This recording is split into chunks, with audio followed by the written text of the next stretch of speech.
বাংলাদেশ কেন হলো না, এটার এক কথায় যদি আমি জবাব দিই, তার কারণ হচ্ছে ইন্ডিয়া। ইন্ডিয়া চায় নাই, তাই সেটা হয় নাই। কেন ইন্ডিয়া চায় না? ইন্ডিয়া তো আমাদের মানে কি বলবো, কোট অ্যান্ড আনকোট বন্ধু, কিন্তু এর চেয়ে বড় শত্রু আর হয় না।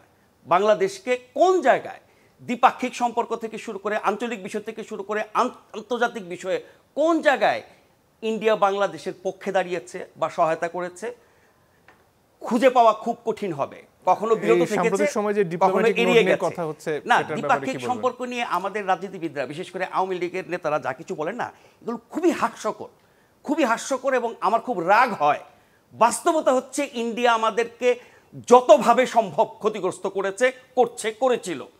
আর আমরা বলি যে বন্ধুর চেয়ে বন্ধু, এত বন্ধু হয় না, প্রীতের বন্ধু, স্বামী স্ত্রী, কত কিছু। এটা একটা ফালতু কথা। প্রধানমন্ত্রী নিজে স্বীকার করেছেন যে ইন্ডিয়াকে যা কিছু তিনি দিয়েছেন তারা আজীবন চিরকাল মনে রাখবে। বিপরীতে তিনি যে কিছু পান নাই, সেই হতাশার সুরও তার গলায় ছিল। সুতরাং ইন্ডিয়ার এত প্রশংসা করে লাভ নাই। এই ব্রিক্সে ইন্ডিয়া বাংলাদেশকে সদস্য হতে দেয়নি কেন? দেয়নি এই কারণে, চীনের প্রভাব বেড়ে যাবে। কারণ মূল 5 দেশে ইন্ডিয়ার মূল প্রতিপক্ষ হচ্ছে চায়না, আমেরিকার প্রতিপক্ষ চায়না। ফলে আমেরিকার স্বার্থ হাসিল করেছে ইন্ডিয়া, ইন্ডিয়া তার নিজের স্বার্থ হাসিল করেছে। ফলে চায়নার প্রভাব যাতে না বাড়ে, চায়না চেয়েছিল আরও অনেক দেশকে করতে, বাংলাদেশ সহ। ফলে এই জোটটা আমেরিকা বা পশ্চিমা বিরোধী বা ইউরোপ বিরোধী একটা অর্থনৈতিক জোট হিসেবে যাতে শক্তিশালী না হয়, সেটা কার চাওয়া?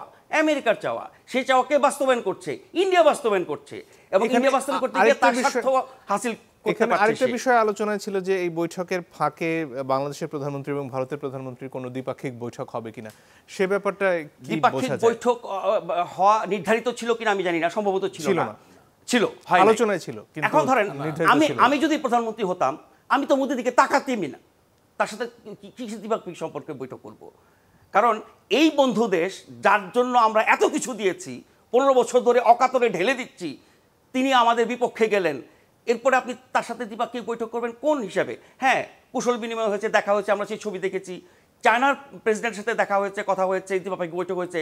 কারণ চায়না অনেক বেশি চেয়েছিল বাংলাদেশ হোক, আরও অনেক দেশকে চেয়েছিল। কিন্তু চায়নার শক্তি প্রভাব এই জোটে বেড়ে যাবে, এটা তো ইন্ডিয়া চায় না, আমেরিকাও চায় না, সে কারণে হয় নাই। ফলে বাংলাদেশের আপনার বিবেচনায় আপনি মনে করছেন যে বাংলাদেশের উপর চীনের প্রভাব এই মুহূর্তে ভারতের চেয়ে বেশি বাড়ছে? সেটাই ভারতের উদ্বেগের কারণ, আমেরিকার উদ্বেগের কারণ। এখন আমেরিকা এবং ভারতের স্বার্থ যখন এক ও অভিন্ন হয়ে যায়, তখন তারা একযোগে কাজ করবে, এবং সেটাই করছে। আমি সেখানে আসি, একটা ইন্টারেস্টিং কথা বলি। বাংলাদেশে আমরা সারা জীবন দেখে এসেছি যে বিএনপি, জামাত এবং কিছু বাম দল হচ্ছে চায়নাপন্থী। আওয়ামী লীগ জন্ম থেকেই বা শুরু থেকেই বা 71 থেকেই হচ্ছে আপনার রাশিয়াপন্থী। তো এই চায়নাপন্থী দলগুলো সব চায়না বিমুখ হয়ে গেল, আওয়ামী লীগ চায়নাপন্থী হলো। এখন আওয়ামী লীগ চায়নাপন্থী কেন হয়েছে? সেটি কি শুধু রাজনৈতিক আদর্শের কারণে, নাকি কূটনৈতিক কারণে, নাকি অর্থনৈতিক কারণে, নাকি ভূ রাজনৈতিক কারণে, নাকি এই অঞ্চলের রাজনীতির কারণে? আমি যদি প্রধানমন্ত্রী হতাম, ভারতের উপরে আমাদের নির্ভরশীলতা আছে, ভারত আমাদের যত শত্রুতা করুক সে আমার বন্ধু, আমি তার বিপরীতে কেন আমার বিকল্প শক্তি খুঁজবো না? ফলে ভারতকে যদি আপনি মিনিমাইজ করতে চান, আমি কোনো শত্রুতার কথা বলছি না, ভারতের উপর একচ্ছত্র আধিপত্য বা ভারত একচ্ছত্র আধিপত্য আমাদের উপরে বজায় রাখবে, সেই জায়গায় আমি আরেকটা মিত্র খুঁজবো। বাংলাদেশের নীতি তো সব দেশের সাথে বন্ধুত্ব। ফলে চায়নার প্রভাব, চায়নার সাথে সম্পর্ক বাড়ানোটা ভারতের একচেটিয়াত্ব দূর করার একটা উপায়। সেই কূটনীতিটাকে আমি সমর্থন করি। কিন্তু মজার ব্যাপার হচ্ছে, যারা আজীবন চায়নাপন্থী রাজনীতি করেছে, সেই বিএনপি ভাইয়েরা কিন্তু আবার এটা সমর্থন করছে না, তারা এখন পারলে মানে ভারতকেই সমর্থন করে। তো এই রাজনীতিগুলো কিন্তু আমাদেরকে জাতীয় স্বার্থকে নষ্ট করে, ক্ষুণ্ণ করে। কারণ আমাদের মধ্যে ঐক্য নাই, শুধু রাজনৈতিক, ব্যক্তিগত এবং দলীয় স্বার্থের জন্য আমরা সব কিছু করি।